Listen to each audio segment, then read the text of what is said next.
The automatic glass doors of the hospital slammed shut with a sharp, echoing thud, the kind of sound that makes heads turn and hearts jump. A ripple of gasps moved through the crowded lobby as a uniformed security guard stepped forward, arm outstretched like a barrier of steel. "Hey, I told you to step back," he barked, his voice slicing through the air.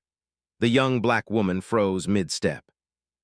Her hands trembled as she clutched a worn canvas bag to her chest, knuckles white, breath caught somewhere between a plea and a prayer. She couldn't have been more than 25. Her dress was plain, faded from too many washes, the hem frayed. Her shoes were clean but old, everything about her screamed trying her best, and somehow that seemed to make it worse. I just need to get inside," she said, her voice thin, cracking under the weight of 1,000 unspoken words. "Please, it's an emergency." The guard sneered, eyes dragging over her from head to toe as if she were something he'd scraped off his boot. "An emergency for you, maybe? You people always say that." He raised his voice deliberately, loudly enough for everyone to hear. "This is a private hospital, not a shelter. You can't just walk in here looking like that and expect service." A hush fell over the lobby, then the whispers started. "Did you hear what he said? She probably can't even pay the consultation fee. Why do they always cause scenes in places like this?" Phones lifted, screens glowed. Someone began recording, the red dot blinking like a silent accusation. No one stepped forward. No one told the guard to stop. No one asked the woman if she was okay. Her cheeks burned as if slapped. She felt every eye on her, judging, measuring, dismissing. Her mouth opened, but the words tangled in her throat. "I'm not causing trouble," she whispered. "My mother, she's—" The guard cut her off with a harsh laugh.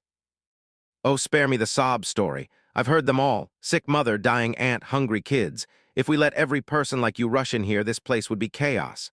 He leaned closer, lowering his voice just enough to make it more poisonous. "Now turn around and leave before I call the police." A sharp intake of breath escaped her lips. Tears welled, blurring the pristine marble floors beneath her feet. She shook her head slowly, disbelief mixing with desperation. "I have papers," she said, fumbling in her bag with shaking fingers. "I was told to come here today. They said—" "Don't wave that junk at me," he snapped, swatting her hand down. The papers fluttered to the floor, scattering like wounded birds. A collective murmur rose from the crowd, but still no one moved. The woman dropped to her knees without thinking, scrambling to gather the pages. Each second felt like an eternity. Her dignity lay crumpled on that cold floor with the documents. "Look at her," the guard scoffed loudly. "This is exactly what I mean, no respect, no sense of place." Her shoulders shook now. Silent tears slipped down her face, dotting the white tiles. She whispered apologies to him, to the crowd, to the universe for existing in the wrong place at the wrong time. And then from somewhere behind the semicircle of spectators, a calm, steady voice cut through the noise. "That's enough." It wasn't loud. It didn't need to be. The guard turned sharply. "Excuse me. This doesn't concern you." The woman looked up, startled, wiping her eyes with the back of her hand. For a brief second, her gaze met that of a tall figure standing just beyond the crowd. A man dressed simply, no flashy suit, no visible signs of wealth, just composed, watchful. His eyes weren't cold or curious, they were furious. But the guard hadn't noticed that yet. Before anything else could be said, the woman's knees buckled. She clutched her chest, breath hitching, the weight of humiliation pressing down harder than fear ever had. And still, no one rushed to help her. Question of the day: have you ever been judged unfairly just because of how you looked, where you came from, or what someone assumed about you? How did it make you feel? Share your story in the comments and tell us where you're watching from today. Your voice matters. The lobby buzzed with tension now, a storm waiting to break. The guard crossed his arms, smug, convinced he was in control. The crowd leaned in, hungry for drama, blind to the damage unfolding in front of them. None of them realized that the quiet man standing among them wasn't just another bystander. None of them knew that he owned this hospital. And none of them could imagine how fast everything was about to change. But to understand how this moment came to be, how a simple morning spiraled into public humiliation, and why this young woman risked everything by stepping through those doors, we need to go back to how this story truly began this morning. The day began long before the sun fully rose. A thin gray light slipped through the cracked window of a small apartment on the edge of the city, illuminating peeling paint, a sagging couch, and a single flickering bulb hanging from the ceiling. The building was old, older than most of the dreams that lived inside it, and every winter it groaned like a tired body trying to survive one more season. Her name was Amara Johnson. She was 24 years old, but life had pressed so many years into her shoulders that strangers often guessed she was older. Not because she looked worn, but because of the quiet seriousness in her eyes. Eyes that had seen too much, lost too much, yet still searched the world with hope, as if daring it to be kinder than it had ever been. Amara rose silently from the thin mattress she shared with her younger brother. She moved with practiced care, avoiding the loose floorboard near the door that always creaked too loudly. The last thing she wanted was to wake him. Sleep was the only place he didn't worry. She crossed the room and knelt beside the small bed pushed against the far wall. Her mother lay there, breathing shallowly. "Mama," Amara whispered, brushing her fingers gently across her mother's forehead. It was warm, too warm. Her mother's eyes fluttered open, heavy with exhaustion. "You're up already," she murmured, forcing a smile that didn't quite reach her eyes. "I couldn't sleep," Amara lied softly. The truth was she hadn't slept more than an hour. Fear had seen to that. Their apartment smelled faintly of instant coffee and antiseptic wipes. On the table beside the bed sat a nearly empty bottle of medication. One Amara had stretched far longer than prescribed, breaking pills in half, skipping doses, praying it would be enough. It was. Her mother coughed weakly, turning her face toward the wall. Amara's chest tightened. Every cough sounded like a countdown. "I'll be back soon," Amara said, forcing brightness into her voice. "I promise, today's the day." Her mother searched her face. "You don't have to." "I do," Amara interrupted gently, squeezing her hand. "You took care of us your whole life. Let me do this." She stood and crossed to the tiny kitchen corner. Breakfast was 2 slices of bread, toasted carefully so they wouldn't burn. She cut one in half and left it on a napkin for her brother, along with a note written in careful block letters. "Be good at school. I love you." Her brother Malik was 12, bright, curious. Still young enough to believe the world might open up for him. Amara lived every day determined not to let reality crush that belief. She changed quickly, simple dress, clean but faded. She braided her hair neatly the way her mother liked and slipped on the same worn shoes she wore everywhere. Before leaving, she stood in front of the cracked mirror by the door. She didn't see poverty, she saw purpose. "I'm strong," she whispered to her reflection. "I can do this." Outside, the neighborhood was already waking. Sirens in the distance, a man sweeping his storefront, kids waiting for the bus, backpacks frayed, laughter too loud for the hour. This was home, imperfect, struggling, but alive. Amara greeted everyone she passed. She always did. "Morning, Miss Taylor. Good luck today," someone called, not knowing how badly she needed it. The walk to the bus stop took 15 minutes. Every step felt heavy, not from distance, but from the weight of what she carried inside. Fear pressed against her ribs. What if today failed too? What if hope ran out before her mother did? The bus ride was crowded, loud, and smelled of damp coats. Amara stood, gripping the pole, eyes fixed on nothing as her mind replayed numbers she couldn't forget: medical bills, overdue rent, the cost of medication. She had tried everything. Free clinics, church assistance, community funds. Every door had closed politely or slammed outright. When she'd finally been told that a specialized program at a private hospital might help, she'd almost laughed. Private hospitals didn't help people like her. But might was all she had left. She stepped off the bus nearly an hour later, standing across the street from the towering glass structure that rose like another world entirely. The hospital looked less like a place for healing and more like a luxury hotel: polished stone, spotless windows, valet parking. For a moment, she hesitated. She adjusted the strap of her bag on her shoulder, feeling suddenly too visible, too small. But then she thought of her mother's labored breathing, of Malik eating half a slice of toast for breakfast, of the promises she'd made and refused to break. She squared her shoulders. Amara Johnson had nothing left to lose, but everything to fight for. And so, with a quiet prayer on her lips and courage stitched together from love and desperation, she walked toward the doors that would soon test her dignity, her strength, and her faith in humanity. She didn't know it yet, but this morning would change her life forever. By the time Amara reached the bus stop on the corner of 9th and Mason, her phone had already buzzed 3 times. She didn't need to look to know who it was. Her fingers hovered over the cracked screen before she finally answered. "Mama." There was a pause, too long. "Amara," her mother's voice came through faint, breathless, as if each word had to fight its way out. "I tried to stand up. I got dizzy again." Amara's heart slammed hard against her ribs. "Are you okay? Did you sit back down?" Yes, I'm fine." A weak cough followed, betraying the lie. "I just didn't want you worrying." Amara closed her eyes, swallowing the lump rising in her throat. "Please don't move. I'll be there soon. Just hold on a little longer, okay?" She ended the call before her voice could break. The truth was they were far past holding on. 2 nights earlier, her mother had collapsed in the bathroom. Amara had found her on the floor, lips pale, body shaking. The emergency room visit that followed ended the same way everything else had, with a clipboard, a tight smile, and a bill they couldn't pay. Chronic condition, worsening rapidly, requires specialized treatment. Medication non-negotiable. The doctor had been kind, at least. He had lowered his voice when he explained that skipping doses was dangerous.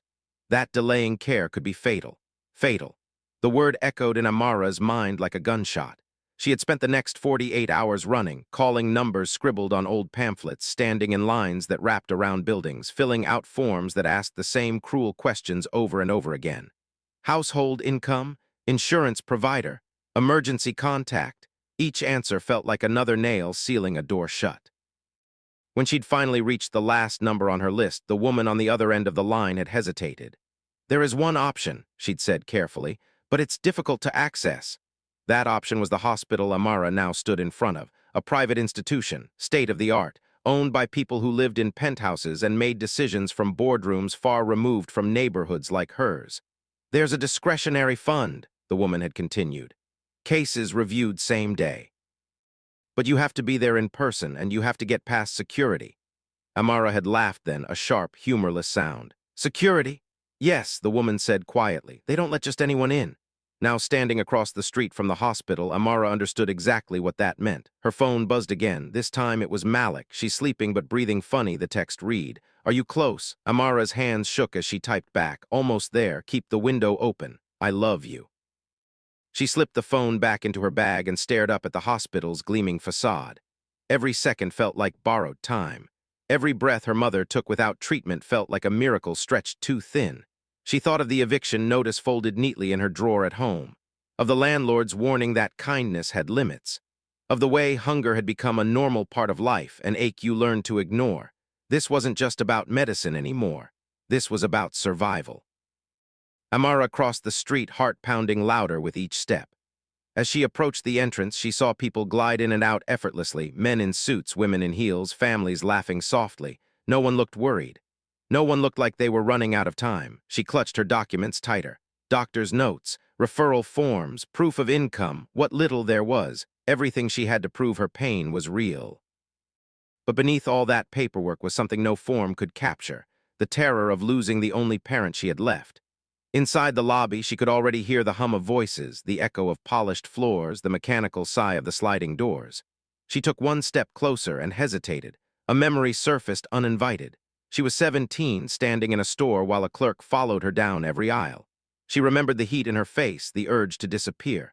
She remembered how small she'd felt. Not again, she thought. I can't do this again. But then she saw her mother's face in her mind, tired, brave, smiling through pain so her children wouldn't be afraid. Amara straightened. "I have no other choice," she whispered. The clock on the wall near the entrance read 9:42 a.m. The woman on the phone had said the fund closed at noon, less than 2.5 hours. She stepped inside. Cool air washed over her, sterile and sharp. The smell of disinfectant mixed with something floral. For a split second, hope flared, dangerous and bright. Then she saw the guard. He stood near the entrance, broad-shouldered, arms crossed, eyes scanning everyone who walked in. His gaze lingered longer on some than others. When his eyes landed on her, something shifted. His jaw tightened. His posture stiffened. Amara felt it immediately, the invisible wall snapping into place. She slowed, heart racing. "Please," she prayed silently, "just let me talk to someone, that's all." She opened her mouth to speak, and everything began to unravel. Behind her, the doors slid open again, letting in more people, more noise, more witnesses. The clock ticked forward, indifferent to her fear. This was the moment she had dreaded, the moment where dignity collided with desperation. And as the guard stepped forward, blocking her path, Amara knew deep in her bones that if she turned back now, she might never get another chance. Her voice trembled, but she forced the words out anyway. "Excuse me, sir," she said. "I need help, please." The ticking clock grew louder in her ears. Time was running out, and humiliation was no longer a possibility. It was the price of hope. The bus hissed as it pulled away from the curb, leaving Amara standing alone on the sidewalk across from the hospital. For a moment, she didn't move. She simply stood there, the glass tower looming in front of her like a test she hadn't studied for, but had no choice but to take. The morning sun reflected sharply off the building's polished surface, forcing her to squint. It was beautiful in a distant, untouchable way, like something meant for other people. People with insurance cards tucked neatly into their wallets. People whose emergencies were met with compassion, not suspicion. Amara adjusted the strap of her bag again, a nervous habit she'd picked up over the years. Inside were the papers that represented her last thread of hope. Without them, she was just another woman asking for mercy in a world that had little to spare. Her phone vibrated softly. A message from Malik. She's still sleeping, breathing slow. Relief and fear tangled together in her chest. Slow could mean resting, or it could mean fading. There was no way to tell. "Just hold on, Mama," Amara whispered. "I'm trying." She started walking. Each step toward the hospital felt heavier than the last, as if the ground itself were resisting her. Her shoes scuffed softly against the pavement, a small, almost apologetic sound. She passed a woman in a tailored blazer speaking briskly into a phone, laughing lightly about lunch plans. A man stepped out of a black car and handed his keys to a valet without breaking his conversation. No one noticed Amara, and yet she felt painfully seen. She thought about turning back, about pretending she'd never been brave enough to come this far. It would be easier to return home, sit beside her mother's bed, hold her hand, and wait. But waiting was a luxury they no longer had. As she reached the crosswalk, the light turned red. She stopped, heart racing, as cars sped past. For a brief moment, she imagined stepping out anyway, letting everything end in one reckless act. The thought frightened her so much that she physically shook it away. "I'm here for them," she said under her breath. "Not for me." The light changed. She crossed. The closer she got, the more out of place she felt. Her reflection appeared in the hospital's glass doors, small, plain, carrying the weight of the world in a canvas bag. She smoothed the front of her dress, wishing she'd worn something nicer, something that wouldn't invite judgment before she even spoke. "Why does it matter?" she scolded herself. "I'm not here to be seen. I'm here to save my mother." But the truth was, she knew it mattered. She de-learned that lesson early in life, that appearances often spoke louder than truth. That people listened differently depending on how you looked when you asked for help.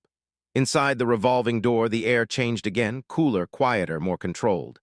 The sounds of the city faded behind her, replaced by soft footsteps and murmured conversations. Everything smelled clean, expensive, safe. Her heart pounded harder. She imagined the conversation she would have. "Hello, I was told to come here.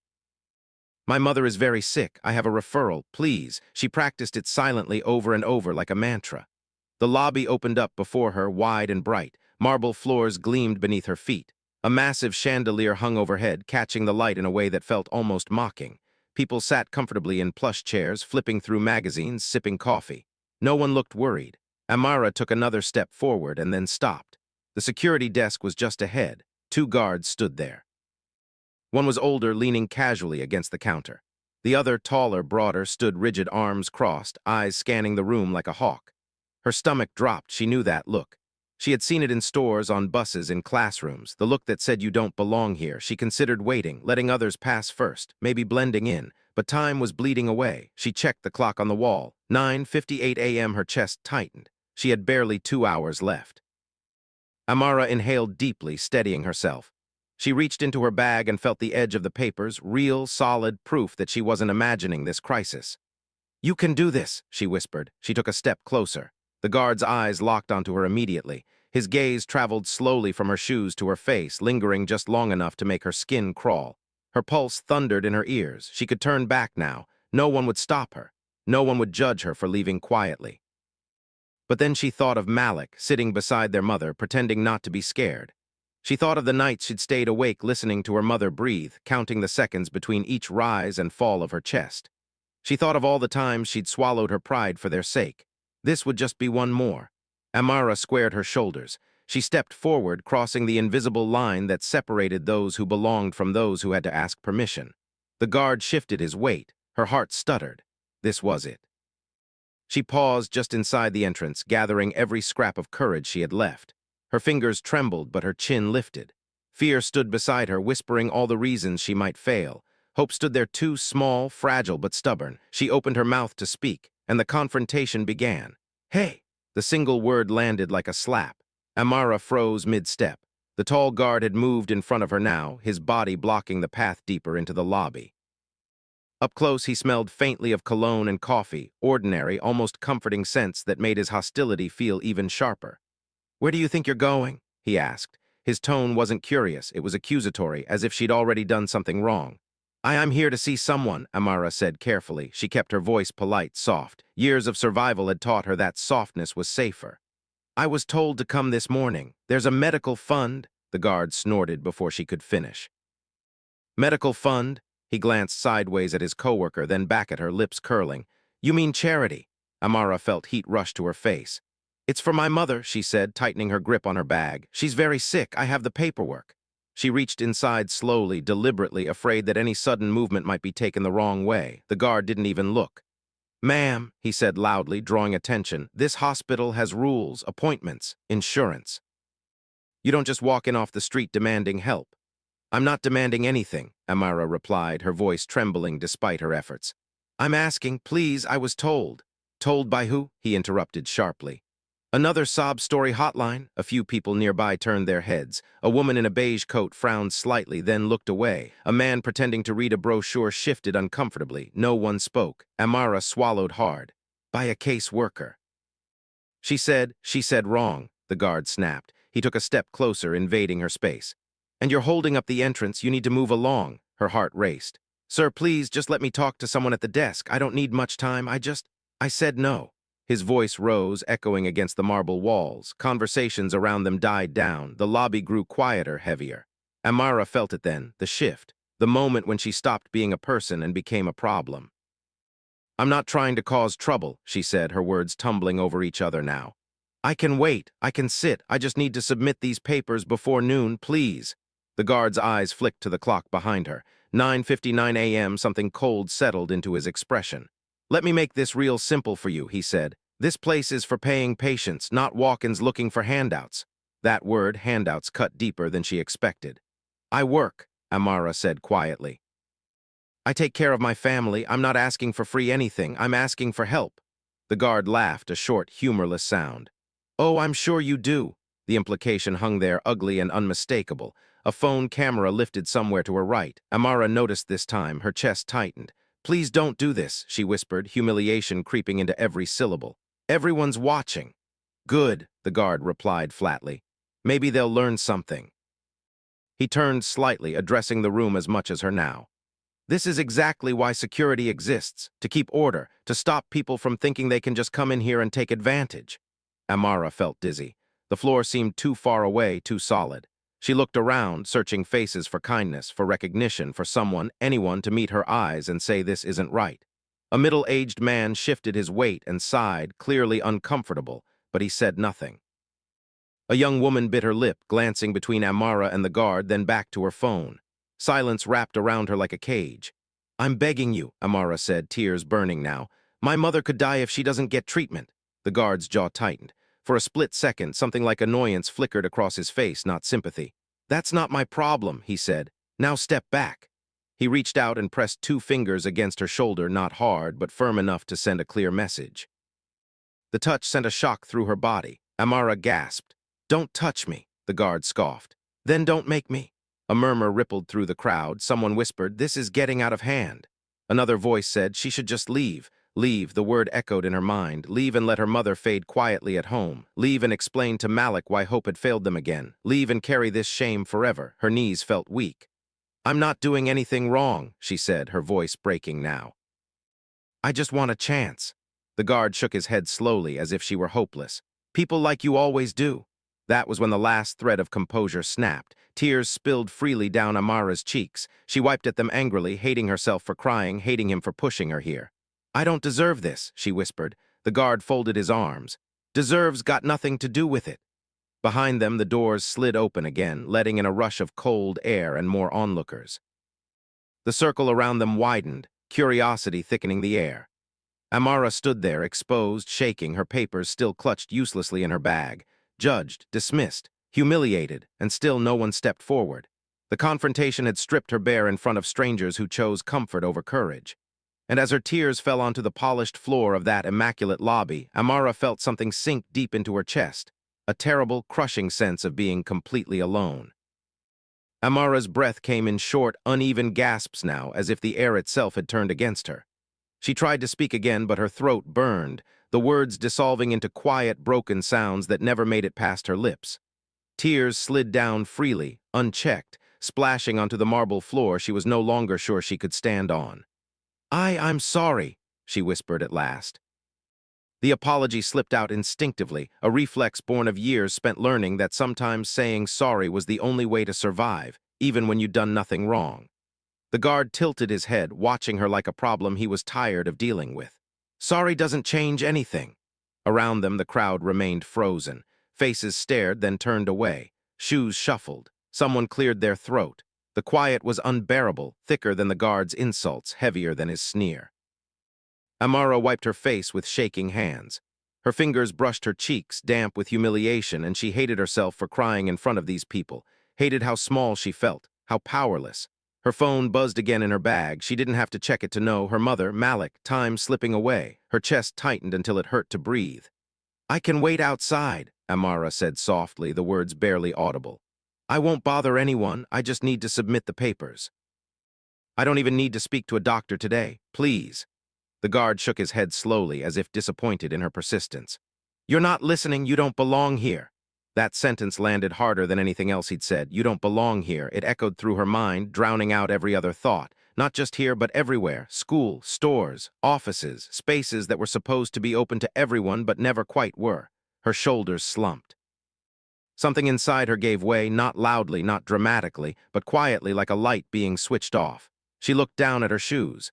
At the scuffed toes she'd polished that morning, hoping they might make a difference. At the faint reflection of her own face in the floor, distorted by tears. She felt ridiculous for ever thinking she could walk into a place like this and be treated with dignity. "I'll go," she said. The words tasted bitter. A wave of relief washed over the guard's face. "Good choice." She bent down, knees protesting, and reached into her bag to gather the papers she'd dropped earlier.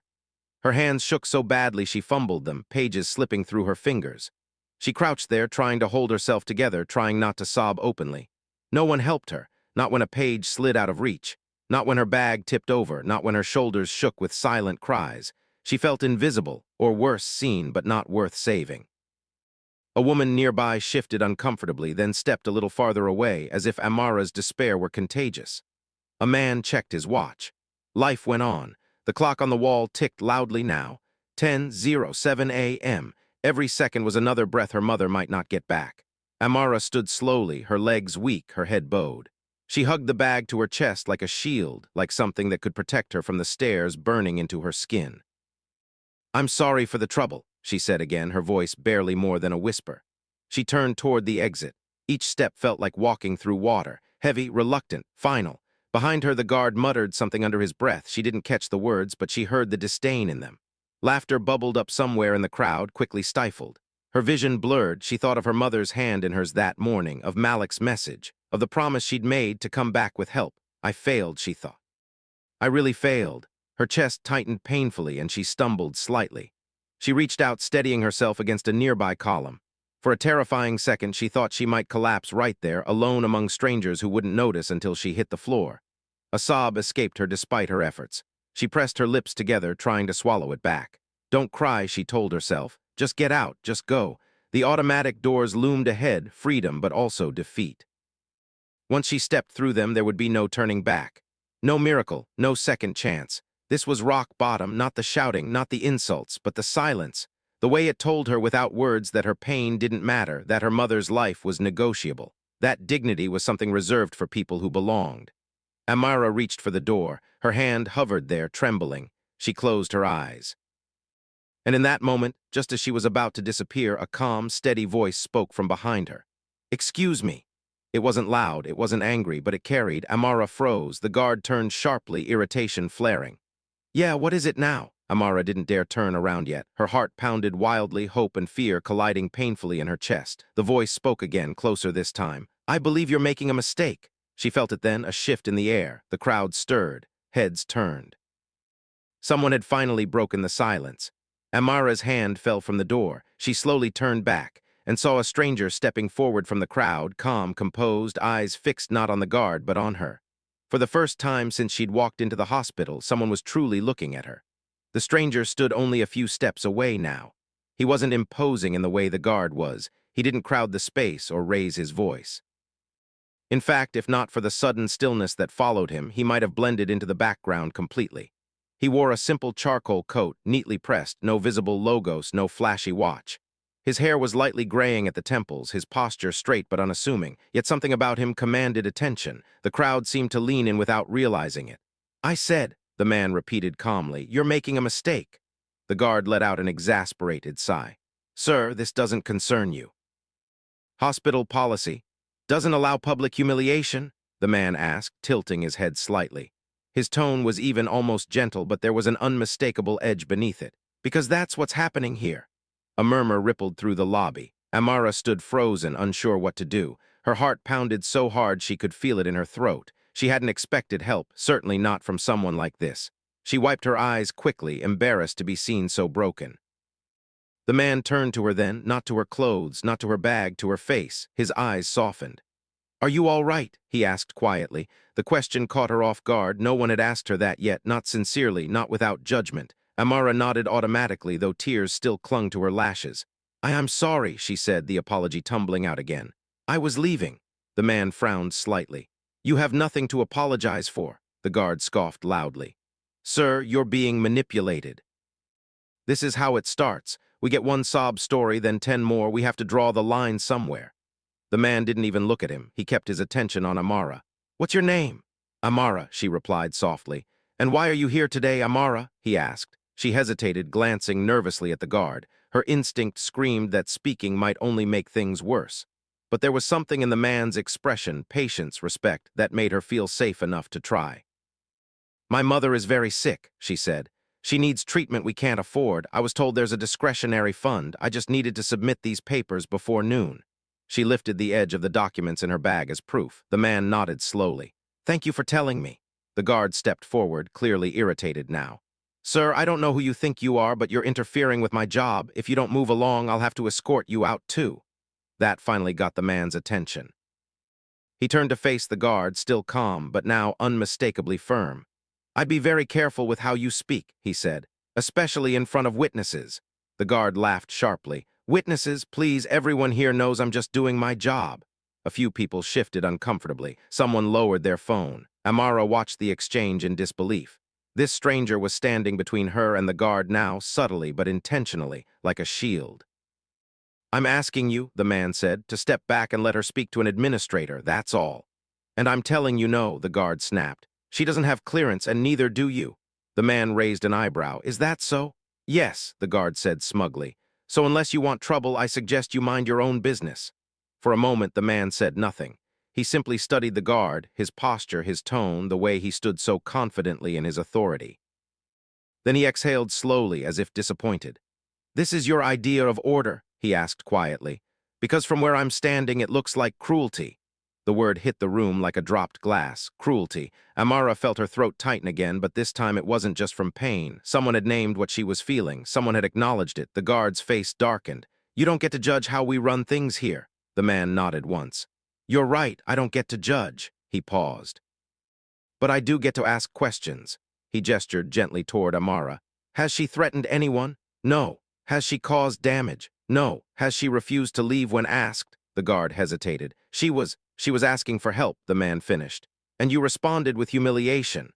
The lobby was completely silent now. Even the hum of distant conversations seemed to fade. Amara could feel every eye on them. The man turned back to her, lowering his voice. "Amara, I want you to stay right here. You're not going anywhere." Her lips parted.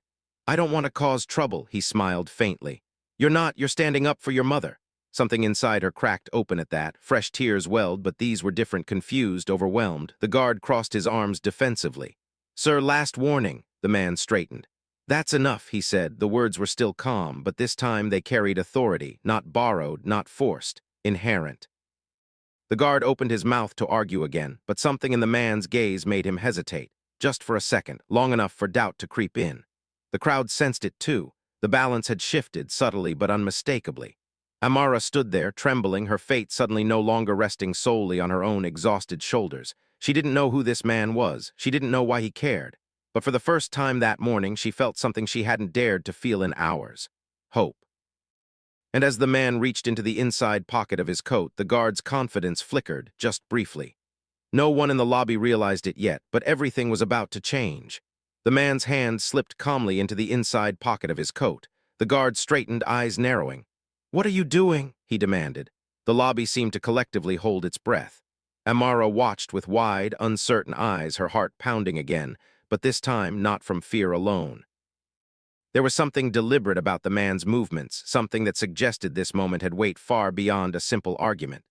Slowly, he withdrew a slim, black leather wallet. Not money, not a phone. He opened it and held it up at chest level, angled clearly toward the guard. The guard leaned in instinctively, then froze. The color drained from his face so quickly it was almost frightening to watch. His mouth opened, closed, opened again. For a second, no sound came out. The man lowered the wallet but didn't put it away. His voice, when he spoke, was still controlled, but now unmistakably cold. "My name is Jonathan Hale," he said, "and I suggest you check that badge again." A murmur swept through the crowd like a sudden wind. Jonathan Hale, the name rippled from mouth to mouth, recognition spreading in real time. A woman near the reception desk gasped softly. Someone whispered, "No way." Another voice followed, louder now, "That's him. That's the owner." Amara felt dizzy. "Owner," the guard staggered back half a step. I didn't know," he stammered. "Mr. Hale, sir, I was just doing your job," Jonathan finished calmly. "Is that what you call this?" He gestured slowly around the lobby to the phone still raised, to Amara's tear-streaked face, to the papers crumpled in her shaking hands. "Because from where I stand," Jonathan continued, his voice carrying effortlessly across the room, "you were abusing your authority, publicly, loudly, and without cause." The guard's bravado collapsed entirely now. His shoulders slumped. His earlier confidence evaporated, replaced by panic. "I enforce policy," he said weakly. "We have to maintain standards." "Standards," Jonathan repeated. He took one step forward, and the guard instinctively stepped back. "Our standard is care. Our standard is dignity. Our standard is that no one is turned away or humiliated for how they look or what they earn." The silence in the lobby was absolute. Even the phone's recording seemed to lower, as if the weight of what was unfolding demanded respect. Jonathan turned slightly, addressing everyone now. "I built this hospital," he said evenly, "not to be a monument to wealth, but to be a place of healing, and what I saw here today was the exact opposite." He turned back to the guard. "You didn't see a patient," Jonathan said. "You saw a stereotype." The guard's eyes flicked to Amara, shame flooding his expression, too late to matter. "I'm sorry," he muttered. Jonathan's gaze hardened. "Not to me." He looked to Amara. "Amara," he said gently, "I want you to hear me clearly." She nodded, barely able to breathe. "What happened to you just now," he said, "should never happen to anyone in this building, and it ends here." The guard swallowed hard.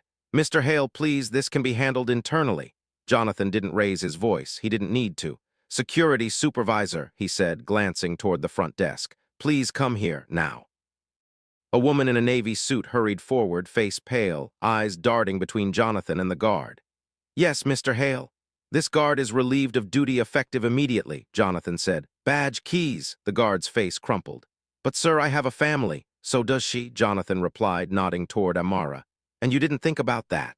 The supervisor didn't hesitate. She held out her hand. The guard slowly unclipped his badge, his hands shaking, and placed it in her palm. Sound of metal against skin echoed far louder than it should have. A collective exhale swept through the crowd. Justice swift and undeniable had arrived. Jonathan turned back to Amara fully now, his expression softening once more. "I'm very sorry," he said, "not just for what happened, but for how close we came to failing you." Tears streamed freely down Amara's face again, but this time she didn't try to hide them. "I didn't know," she whispered. "I didn't know who you were." Jonathan smiled gently.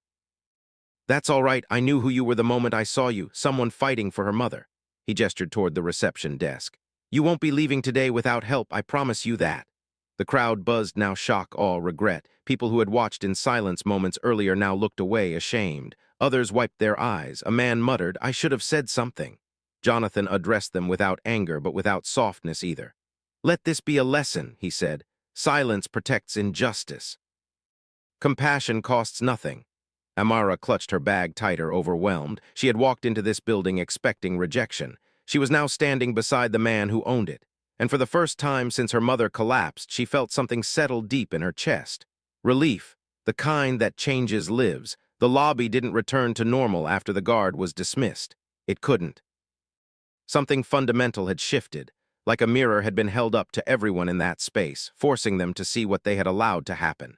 Conversations didn't resume. Phones lowered completely now. People stood quietly, watching as justice unfolded not in anger but in clarity. Jonathan Hale turned to the security supervisor. "Please escort him out and begin a formal review. I want a full report on this incident on my desk by end of day." "Yes, Mr. Hale," she replied, her voice steady but subdued. The former guard said nothing as he was led away.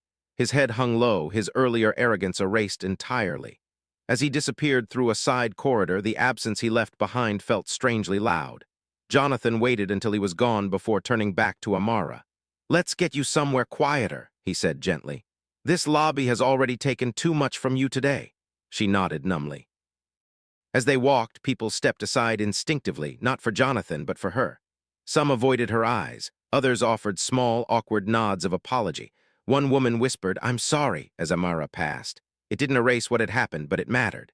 They entered a private consultation room overlooking a small indoor garden. Sunlight filtered through tall windows, illuminating green leaves and a trickling fountain. The room felt like a different world: soft chairs, warm tones, peace. Amara sat slowly, hands folded in her lap, still trembling. Jonathan pulled a chair across from her but didn't sit immediately. "Before we do anything else," he said, "I want to be clear about something." She looked up.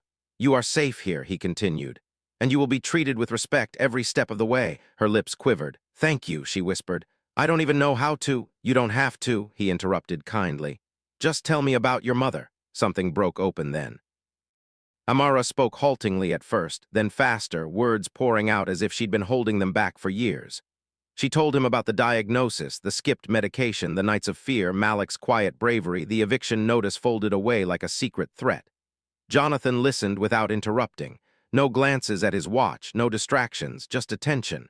When she finished, the room was quiet again. "This should never have reached this point," Jonathan said softly. "I take responsibility for that." He stood and pressed a button on the wall.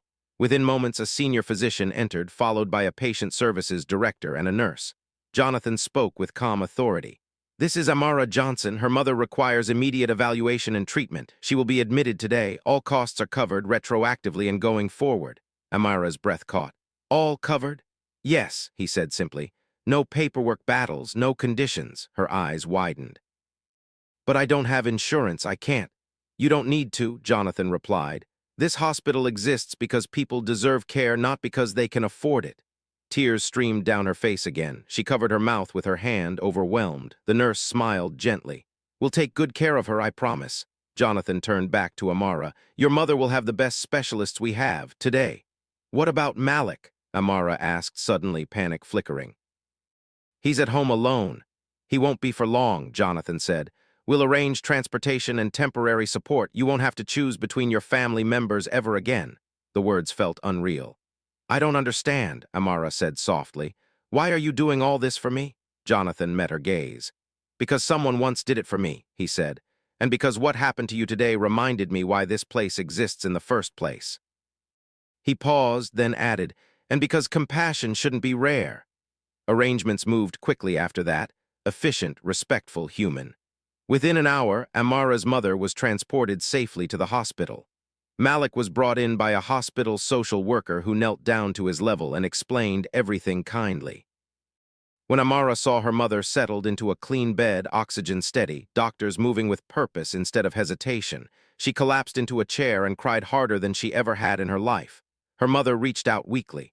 "Baby, you did this." Amara shook her head, gripping her hand. "We did." Jonathan didn't leave after the immediate crisis was handled. He returned later that evening with another folder, not medical records this time, but plans. "Long-term support," he explained. "Housing assistance, financial stability, and if you're willing, education. I read your file. You were accepted to college once." Amara's eyes widened. "I had to drop out." "Then you can go back," Jonathan said, "on a full scholarship." She stared at him, stunned. "I don't know how to thank you." Jonathan smiled gently. "Live well, and when you can, help someone else stand up when the world tries to push them down." Amara nodded, tears shining but steady now. Justice had been served, but grace had gone further, much further.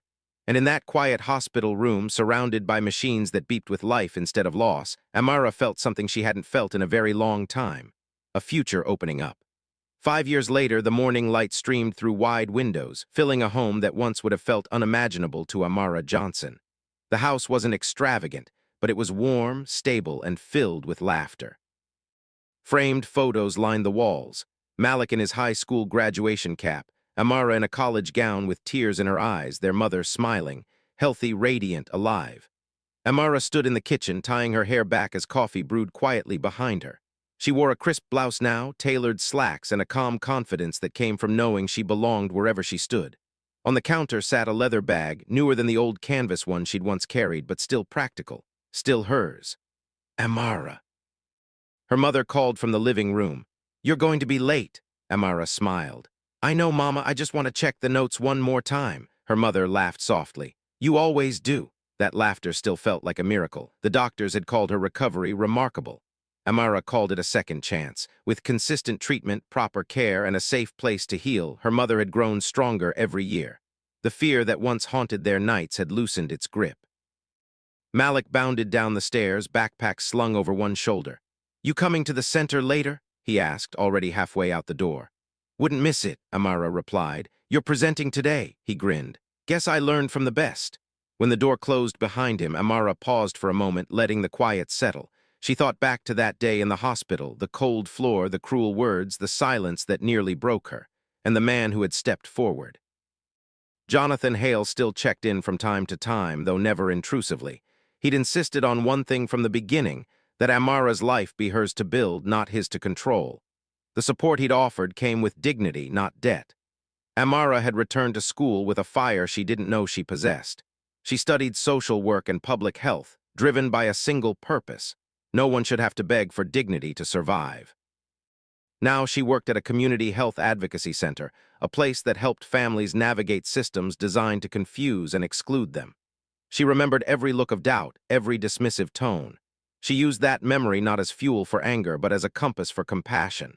Later that afternoon, Amara stood at the front of a modest community hall, addressing a small crowd of volunteers, parents, and teenagers.